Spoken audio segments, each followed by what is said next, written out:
मैं कल्लाजी राठौड़ बोल रहा हूँ। मैं ही हूँ जिसे दो सिर व चार हाथों का देवता कहा जाता है। मैंने ही जयमल के घायल होने पर उनको अपने कंधे पर बिठाकर अकबर की सेना के साथ युद्ध लड़ा था। मैं वही हूँ जिसे आज भी एक लोक देवता के रूप में पूजा जाता है। मैं वही कल्ला राठौड़ हूँ जिसने अपनी मातृभूमि की रक्षा के लिए वरमाला डालकर अपनी नववधु को छोड़कर लौटाया। मैं वही हूँ जिसका सर धड़ से अलग होने के बाद भी लड़ता रहा और मेरा धड़ करीब 180 मील दूर रनेला पहुंचा। चित्तौड़गढ़ दुर्ग में भैरव पोल के यहाँ आज भी मेरी छतरी बनी हुई है।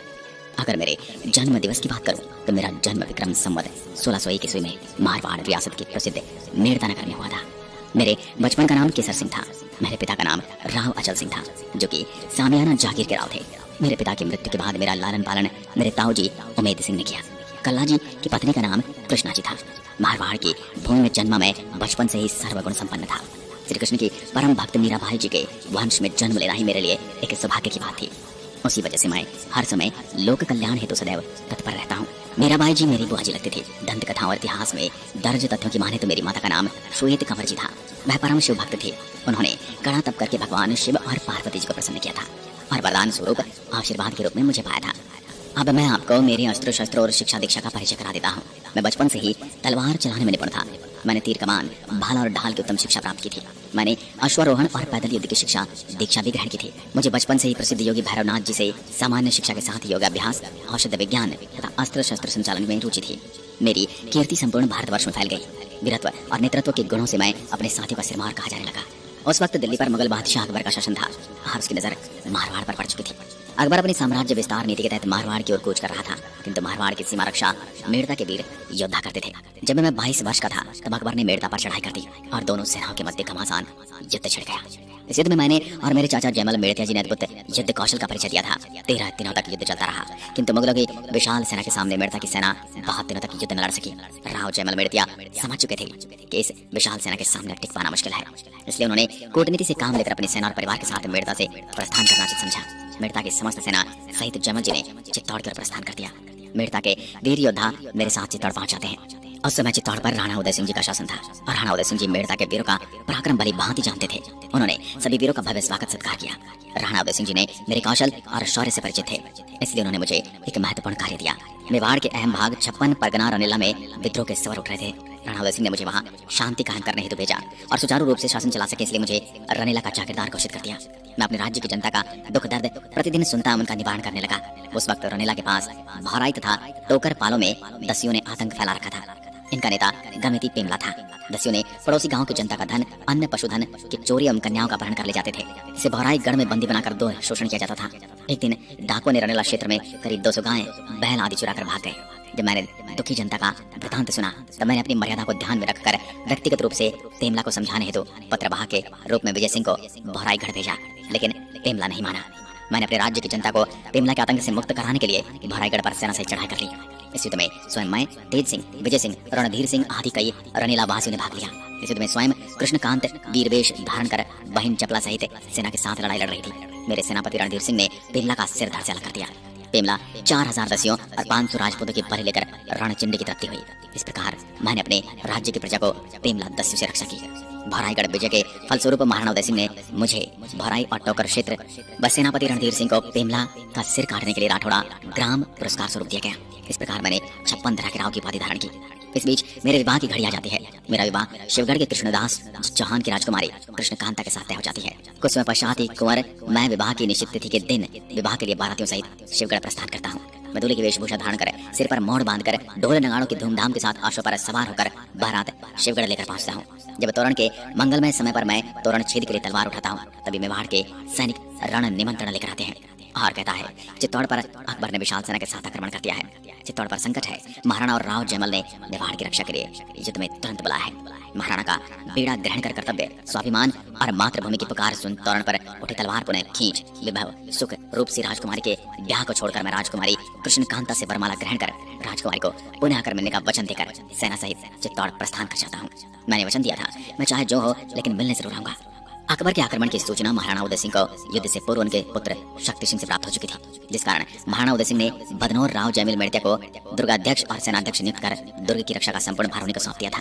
महाराणा उदय सिंह कुंभलगढ़ के सुरक्षित महलों में चले गए। जब अकबर को पता चला कि किले में राणा उदय सिंह नहीं है तो उसने जयमल को एक संदेश भिजवाया कि आपको मेड़ता का राज वापस करते जाएगा, आप चित्तौड़ को हमें देकर अपने राज्य में वापस चले जाओ। लेकिन जयमल ने उनकी वापसी में बहुत करारा जवाब दिया था, है गढ़ मारो मैं हूँ धनी, असुर फिरे किम आण, कोचा जो त्रिकूटरी दीदी मने दीवान। यानी कि गढ़ में रहा है और एकलिंग जी के दीवान मेवाड़ के राजा किले की चाबी मुझे देकर गए हैं, इसलिए जब तक मैं जिंदा हूँ किले में कोई दुश्मन नहीं प्रवेश कर सकता। इसके बाद अकबर ने उनको थोड़ा और लालच दिया और मेड़ता के साथ आपको नागौर भी देने के लिए तैयार हूँ, आप चित्तौड़ छोड़कर चले जाइए। पर इस पर जयमल ने वापस जवाब दिया, भूख न मिटाए मेड़ तो और न मिटाए नागौर, रजवट भूख अनोखड़ी मरिया मिटाए चित्तौड़। यानी कि ना मेरी भूख मेड़ता से मिटने वाली है और न ही नागौर से, यह राजपूत की वीरता की भूख है जो मेरे मरने के बाद ही मिटेगी। इसके बाद अकबर के पास कोई विकल्प नहीं बचता और वो लगातार अपनी तोपों से चित्तौड़ पर आक्रमण करने लगता है। वो दिन में चित्तौड़ की दीवार तोड़ता, लेकिन रात में जयमल उस दीवार को वापस चुनवा देते। एक रात जब जयमल वापस दीवार को चुनवा रहे थे तब अकबर ने देख लिया और अपने संग्राम नामक बंदूक से जयमल को गोली मारता है, जिससे जयमल घायल हो जाते हैं। दुर्ग में सेनाध्यक्ष जयमल के घायल होने के शोक की लहर छा जाती है। जब बादशाह ने देखा कि किला आसानी से प्राप्त नहीं होगा तो उसने सुरंगे और साबत यानी जमीन में ढके हुए मार्ग जिससे सेना किले की दीवार तक पहुंच सके बनवाना आरंभ कर दिया। सुरंगे तलहटी तक पहुंच गई और उनमें 80 मन और दूसरी में 120 मन बारूद भरी गई। इनके छूटने से किले का भर जुड़ गया और कई योद्धा हताहत हुए, परंतु अब तक अकबर को युद्ध में सफलता नहीं मिली। अकबर के सैनिकों ने कई जगह किले की दीवारें तोड़ दी, परंतु राजपूतों ने पुनः बना ली। इसके बाद अकबर के पास कोई विकल्प नहीं बचता है। रात्रि में सभी क्षत्रियों शत्राणियों ने एकत्र होकर शाही फौज का बढ़ता हुआ दबाव, दुर्ग में गोला बारूद की कमी, भोजन की कमी और सेनाध्यक्ष के घायल होने के कारण जोहर और शाका का फैसला किया। तारीख 24 फरवरी 1568 और 13,000 राजपूत रमणियों और राजकुमारियों ने क्षत्रियों ने दुर्ग के गौमुख में स्नान कर केसरिया साफा धारण कर गंगा जल का पान कर सुगंधित इत्र का छिड़काव कर और गीता पाठ सुन दो हाथों में तलवार धारण कर विशाल प्रांगण में एकत्रित हो गए। बड़े हर्ष और मन के साथ चित्तौड़ के साहसी योद्धाओं ने केसरिया वस्त्र धारण कर अमलपान किया। सेनाध्यक्ष राव जयमल ने सरदार को अमलपान कराया।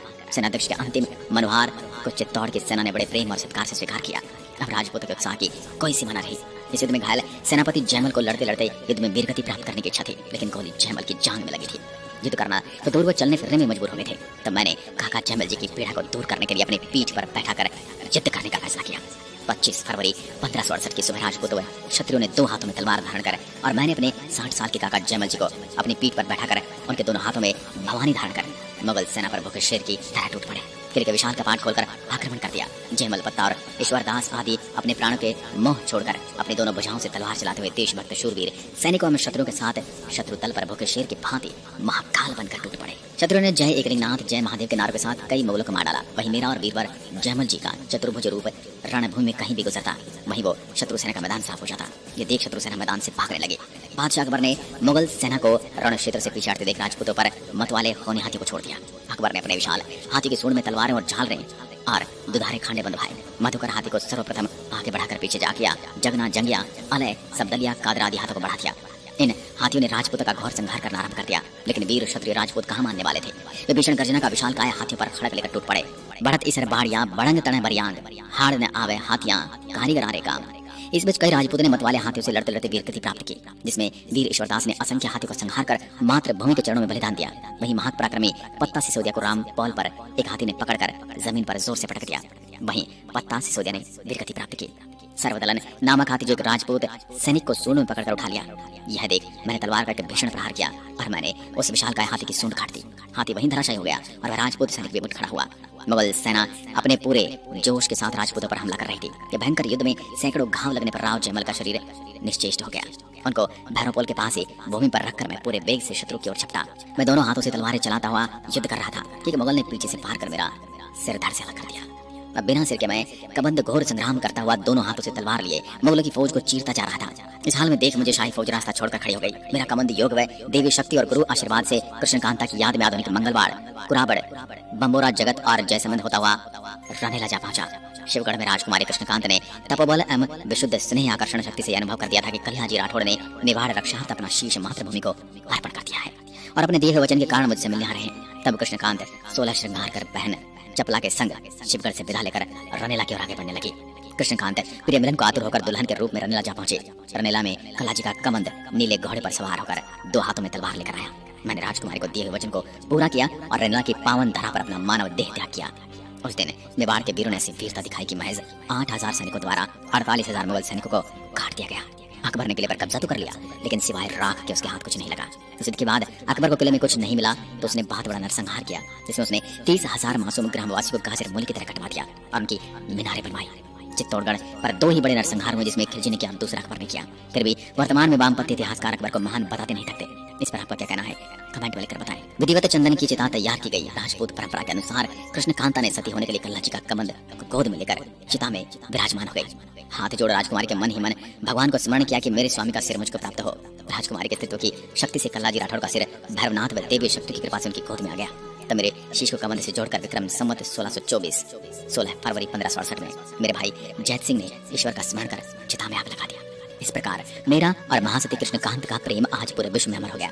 महावीर कल्लाजी राठौड़ वीर अग्रणी जयमिल मेड़ते की विमल स्मृति व निर्मल कीर्ति बनाए रखने के लिए चित्तौड़ किले में भैरवपाल में जहाँ मेरा शीश कटा था, जहाँ जयमिल जी ने वीरगति प्राप्त की थी, वहाँ मेरी और उनकी 2 छतरियां बनी हुई हैं। मुझे 4 हाथों वाले देवता कल्ला, कल्याण, कमधज आदि उपनामों से जाना जाता है। इनके अलावा यदि आपने मेरा कोई और नाम सुना तो कमेंट में लिखकर जरूर बताएं। मेरे आज भी जगह जगह मंदिर बने हुए हैं। मुझे शेषनाग का अवतार भी माना जाता है। दोस्तों, मेवाड़ में कई ऐसे शूरवीर हुए हैं जिन्होंने अपने प्राणों की आहुति देकर इस मातृभूमि की रक्षा की है और पानी की तरह अपना रक्त बहाया है, जिससे में कल्लाजी राठौड़ भी थे। आज जगह जगह उनके मंदिर बने हुए हैं और वो आज भी पधार कर अपने भक्तों को दर्शन देते हैं। कल्लाजी राठौड़ की वीरगति के लिए आपके मन में क्या विचार आते हैं, हमें कमेंट करके जरूर बताएं। और जानकारी पसंद आए तो वीडियो को लिखें और शेयर कर चैनल को सब्सक्राइब जरूर करें और सामने लगे बेल आइकन को जरूर दबाइए ताकि आने वाली हर वीडियो का नोटिफिकेशन आप तक पहले पहुंच सके। और आप भी कल्लाजी के मंदिर गए हैं तो अपनी आंखों देखा हाल हमें कमेंट में लिखकर जरूर बताएं। इस वीडियो में इतना ही, मिलते हैं एक और ऐसे वीडियो के साथ। तब तक के लिए नमस्कार, जय हिंद, जय भारत।